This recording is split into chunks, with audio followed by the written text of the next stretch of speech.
Hey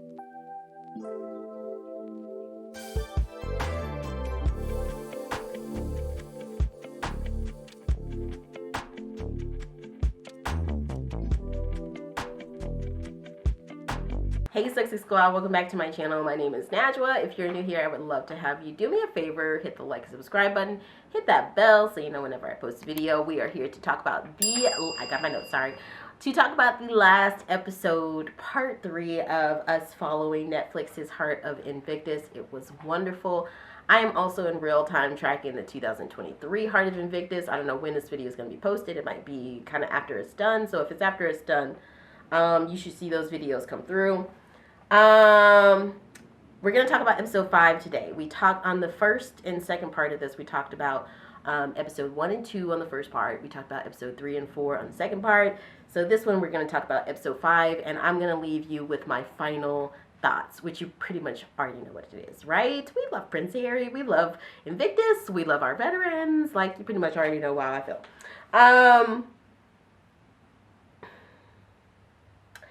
So yes, we go back into it and we see Na talking about feeling on top of the world. We see Na, who is a veteran, as you remember, from South Korea, and he's missing both of his forearms. You know, he's got prosthetic hands and forearms, and he's riding a bike, you know, and he's talking about feeling on top of the world during that. And that right there is beautiful to watch. I think, yes. So I wrote down about, you know, the strategy of sports and defense and offense, you know. And again, I think Prince Harry was absolutely ingenious in saying that the Invictus Games really is a metaphor for the larger world. You know, we are looking at veterans who have been injured here and them digging in them the deepest resilience and strength that they can find to put into sports, because we all know that sports can be absolutely healing. You know, it's not just about your body, it is about your mind, it's about your physical health, it's about your spiritual health. It could be a rejuvenation. And so I wrote down offense and defense, you know, and as I've told you guys, I remember that my dad was such a stark and staunch advocate of sports, like a lot of dads in the U.S. are. I mean, sports in America is a big part of our culture in a way. I feel like we're probably one of the only countries that has like physical exercise as a part of your educational curriculum, having to go to the gym and play dodgeball and do push-ups and sit-ups. You know, I just don't see many other countries doing that. And you know, I actually think it's a good thing. The more that I think about it, the more I think this is really, really good. Maybe in other countries, like here, for instance, in France, there is a certain part of the day where children just have a chance to kind of go outside and roam free, to go play, you know, sports if they want to, but also to just go walk around the courtyard, or, you know, I mean, you do get that. You definitely, in Western Europe and stuff, like, you definitely see that. But I feel like in the U.S., there is really a culture around it. And I just remember growing up, and my dad was really, really, he was very insistent that each of us pick a sport and we play it, you know.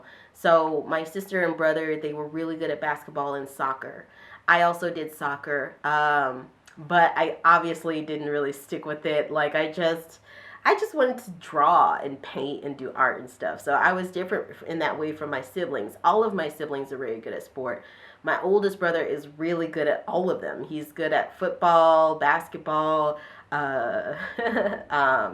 soccer, although now he is a dad, he owns a barber shop, and the most sport that he gets done is just watching it on TV these days. But he is a very big sports fan. And, you know, it does it teaches you the value of offense and defense. I mean, there's really no other way to put it. When you think about that, when you detract that a little bit, you know, when you detract that and sort of reverse engineer that, you know, of offense and defense. going back to the old days of sports, when I was young, and my dad was strategizing with my sister and brother before a soccer game or a basketball game or whatever it was, and my mom was in the crowd at the court or on the field yelling like a vigilante. I think about defense and offense. Now listen to this. This is from Google and from Bartleby.com, just to give us a little bit of a guiding light and to remind us of defense versus offense. So it says offense is typically a more aggressive strategy, fast-paced moves with the hopes of making the opponent panic and make silly mistakes. Many defensive players take their time, and instead of forcing mistakes, they try to let the other player make them on their own. Now, I feel like this is where defensive and offensive many times often probably bleed over into one another, right? But just think about the Minister of Defense, the Secretary of Defense, these majorly huge, like high up roles in the U.S. military. They see what's going on. They see what's going on with domestic terrorists. They see what's going on with Russia. They see what's going on with China. They see everything, honey. But I think defense, to even talk about the term defense, is like, okay, you might not think I'm here, but I'm here and I'm watching you. Offense is like, oh, they're playing on the offense. I even think of the word, oh, I'm so offended, when people are like, oh, I'm so offended. It's like, how dare you? To be on the offensive, it has a negative connotation. It's like you're playing not with the most strategy, but you're playing just, okay, can I get in one here? Can I get another here? Can I get in another here? I really thought that these sports, the Invictus games, looking at the veterans, make us remember why sport is so healing. It reminds us of the larger world. It reminds us of the larger world of sometimes it's best to sit back and let your enemies, let those who are corrupt, who are aggressive, who are violent, just kind of go in and make stupid mistakes on their own, run into their own issues, run into their own downfall. Sometimes it's better to come forward and face things head on. That's life. That's life.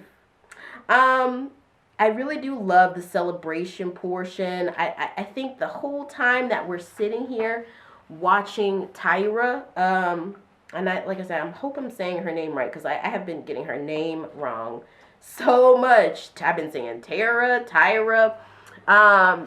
This whole time watching her be captured by the Russian forces is really, really, really difficult to stomach. And I think, like I said, something that really is highlighted in this show is that this war, this senseless war against Ukraine, in a very indirect way, with something that's not even 100% on topic of the war in Ukraine, it just reminded us of the realities of not only this war, but wars, period. They never, ever really bring about gumdrops and raisins. It's hard, and it's hard, and it's bloody, and it's violent, and it's dehumanizing. So we see that Tyra comes back to her family. Thank goodness. Thank goodness. We hear Anna speak of how when she saw her mom, she didn't even recognize her. And then, seeing Tyra come back and looking also at the higher element of, like, people are finally competing in the games. I think of Gabe, swimming, and he's like the last one. And you know what? Watching that now with the Invictus games right now, I've seen that. This is my first time watching it fully, and I see that element of that one person who is so lagging behind. They're behind on time. You know that it's going to take them 4 times the amount of the other people just to finish, just to make it to the finish line. But people are cheering them on. People are cheering them on more than the person that won. just because, dude, they're making that effort, offense and defense. Offense and defense. I keep coming back to that, you know? That person is playing defense. Yes, yes, yes. It's hard. It's hard. They know they're not going to win in that sense of being first. But they're going to win for them. You know, that strategy right there is what makes a warrior. Tyra is a warrior, you know? She got captured. She went through terrible torture that she thought she was going to die. She thought she was going to pass away from. But she held out, baby. She held out. This offense and defense, this weathering the storm, Lord have mercy, it is a bigger metaphor for the world. I loved seeing it. I love seeing the outcome of everyone, of Na, of Gabe. I love seeing Gabe joke at the end when they're getting on that fishing boat. He and Prince Harry, like my husband says, Prince Harry is bland and monotone, whatever, but it's funny seeing them making their little dry military dude type jokes. I love seeing Tom and Jinx and Na, Tyra, Anna, I basically everyone, the guy from Belgium. I love seeing all of their stories. You know, I love seeing their different personalities. I love seeing them all be victorious, albeit in different ways, but victorious in the end. I love seeing this bigger global poetic metaphor of offense and defense. I thought it was wonderful. I thought the heart of Invictus, it shows us really what people are going through that we don't see. These veterans are going through stuff that we don't see. They're protecting, they have protected, and ones who are in active duty are protecting or have protected luxuries that we don't think twice of, and they're out there fighting for us to keep it. You know, and when they get back home, it's not to say that everything is just rosy. It's not. These people are literally fighting. They might not be on a battlefield fighting it, but they're fighting for their lives. They're fighting for their sanity, for their spiritual health. I mean, it's beautiful to watch this. It gives advocacy on being there for our military veterans, showing them our love and support. We need to insert more of that into the U.S. I feel like if we insert more of that into the U.S., a lot of the problems we've been facing, a lot of them might get resolved, actually. And not in the way that Senator Tuberville thinks that he's doing something. He's a joke. And the worst part is this mess is on the world stage. But I'm hopeful my country of birth will get it together. But, yeah. I mean, it shows us that we need to care about the lives of our veterans, you know, in that way. And we also need to encourage those who are injured or disabled to not feel like they need to live, you know, stuck up in the house all day. You know, like, be happy. Be happy. Removing the stigma from it. It shows us about the war in Ukraine, to be honest, in an indirect way, albeit, but it shows us that this thing is real. And it needs to stop. It's got to stop. We need to combine all democratic forces that we have to stop this thing. Again, it shows us that bigger metaphor for the world. Offense versus defense, baby. You gotta stick it out. You know, you gotta let go of that fear of what the enemy works in many ways. The fear of corruption, the fear of violence, the fear of unfair retribution, the fear of what you don't do if you don't stick up for the corrupt leader. We gotta let that stuff go.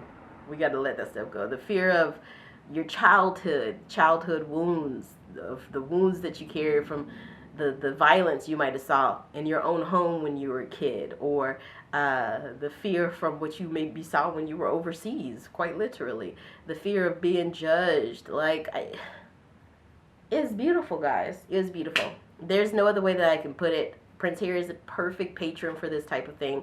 And not just Prince Harry. Like I said, this is so much bigger. You can see all of the hands that go into this.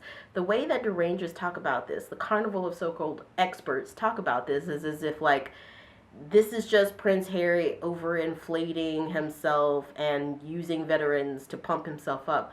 But when you look at this, there's so many hands in this. I mean, I can't even begin to think of all of the aides, the workers, the project managers, the planners, the people, the coaches who are working with the veterans, people who are probably experts on military and veteran life, you know, people who have actually also been veterans themselves, who are liaisons, the people who work on all of the signage and installations and equipment and planning of the games. I mean, this is bigger than Prince Harry. The fact that people take this and just use it as another way to say, oh, Prince Harry and Meghan Markle, they're such huge narcissists with inflated egos, is ridiculous. I friggin' loved it. 10 out of 10. 10 out of 10, yeah. But I want to know what y'all think. Let me know in the comments. And again, if you're new to this channel, go ahead and hit the like and subscribe button.